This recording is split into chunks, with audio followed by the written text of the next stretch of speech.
অবশেষে প্রকাশিত হলো রাজ্য জয়েন্টের ফলাফল। পরীক্ষার 117 দিন পর প্রকাশিত হলো ফল। গত 27 এপ্রিল পরীক্ষা হয়। এবারের পরীক্ষায় প্রথম হয়েছেন কলকাতা ডন বস্কো স্কুলের অনিরুদ্ধ চক্রবর্তী। দ্বিতীয় স্থানে রয়েছেন নদিয়ার কল্যাণী সেন্ট্রাল মডেল স্কুলের সাম্যজ্যোতি বিশ্বাস। তৃতীয় স্থানে কলকাতার রুবি পার্ক দিল্লি পাবলিক স্কুলের দিশান্ত বসু। মুখ্যমন্ত্রী মমতা বন্দ্যোপাধ্যায় এক্স হ্যান্ডেলে উত্তীর্ণদের শুভেচ্ছা জানিয়েছেন।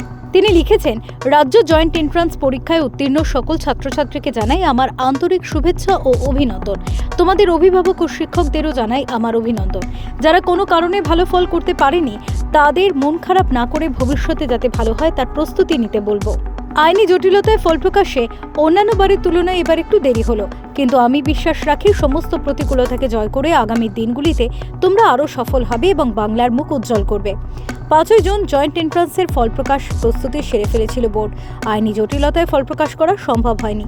সোমবার এই মামলায় কলকাতা হাইকোর্টের রায়ের ওপর স্থগিতাদেশ জারি করে দেশের শীর্ষ আদালত। অবশেষে এদিন ফলাফল ঘোষণা করল joint entrance examination board. Bureau report, lottery সংবাদ।